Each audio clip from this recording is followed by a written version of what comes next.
Origin of Albanians.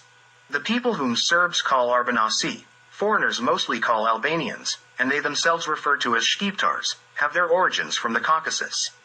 In ancient times and in the early Middle Ages, there was a land in the Caucasus known as Albania. That's what foreigners called it, but not its inhabitants, just like today's Albania in Europe, which its inhabitants call Shqiperia. There have been various attempts to interpret this name. James Becker says, they call themselves Shqiptars, which means Highlanders. Third page, ZBZ, therefore, Shqiperia is a land of Highlanders. John Campbell says, Albanians do not call themselves by this name, which belongs to the earlier inhabitants of their land. They call themselves Shqiptars, a word that means Highlanders. 51st page, 290, Campbell associates them with Caucasian Albania and Cappadocia. As for the geographical name Albania in New Epirus, from which present-day Albania got its name, Campbell is correct that this name does not refer to the Shqiptars but to the earlier inhabitants before their arrival. Albanum and Albania received their name from Belgrade, which is just the Latin translation of this name. Albania in the Caucasus was located on the eastern slopes of that mountain range, down to the Caspian Sea, in the region of Shirvan, which belongs to modern-day Azerbaijan and Dagestan. North of Albania was the land of the Alans, to the northwest were the Iberians, and to the west and south, across the Kur River, were the Armenians. There was a city named Albania on the shores of the Caspian Sea, situated between the modern cities of Davichija and Derbent. The land in its hinterland was named Albania after this city. Becker says, there is another Albania there, modern Dagestan, in the Caucasus, and some writers consider its inhabitants to be the same people as their namesakes in Turkey. It is certain that there is a great similarity between the Tosks from Albania and the Circassians from the Caucasus. Third page, 364. The inhabitants of Albania are known in history as a simple people of hunters and herders who engaged in trade through barter.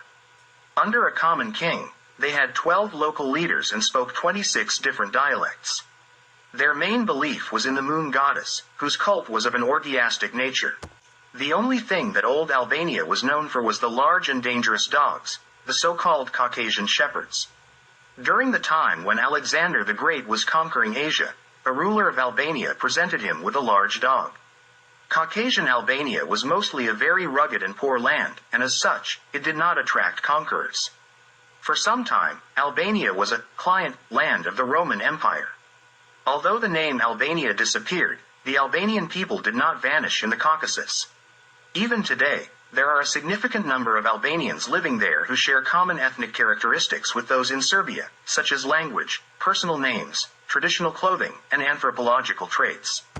In the 8th century, the Arabs settled the lands around the Caspian Sea and beyond the Caucasus. The Arab Caliphate came into conflict with the Khazar Khaganate in these lands. The Arabs were defenders of Islam, while the Khazars followed the religion of Moses, so their conflict, among other things, had a religious character.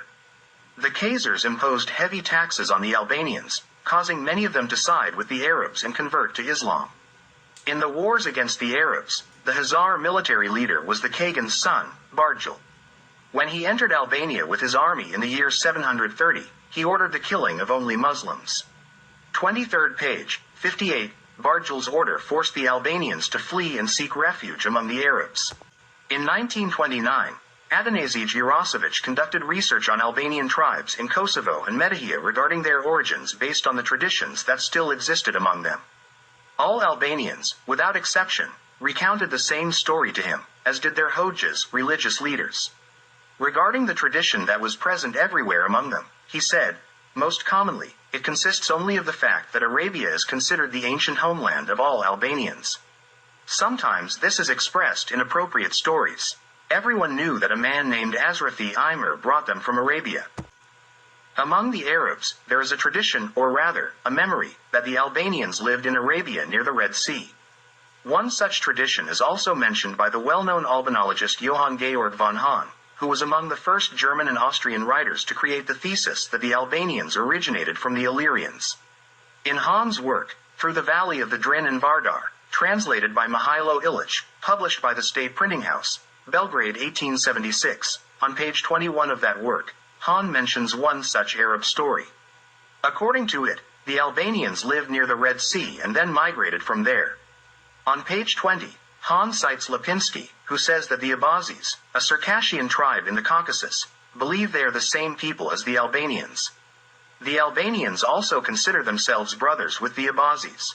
James Becker also established a significant similarity between the Tosks and the Circassians, as we mentioned earlier. 46th Volume 2 page 311.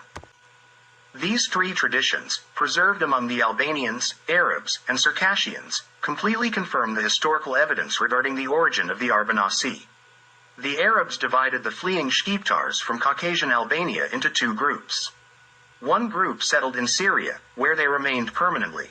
The other group settled in Arabia, and later, under the leadership of Azrathi Imer, they were relocated to Sicily and southern Italy. Frequent battles took place in the Mediterranean Sea between the Arabs, representing Islam, and the Romans, Byzantines, representing Christianity. The Arabs captured a significant portion of Sicily and southern Italy from the Romans. To strengthen the Islamic population in these lands, they brought a portion of the population from Caucasian Albania that had fled from the Khazars. The battles between the Arabs and the Romans in Sicily lasted for a long time, and from 827 to 878 AD. Sicily was divided into two parts, the Islamic and Christian parts, giving rise to the term, two Sicilies. The Christians were suppressed in the northeastern part of the island. The Romans held significant military forces in that part of the island. In 980 AD, they managed to conquer a part of Arab Sicily and assimilated the local Albanians living there. A portion of these Albanians were then converted to Christianity.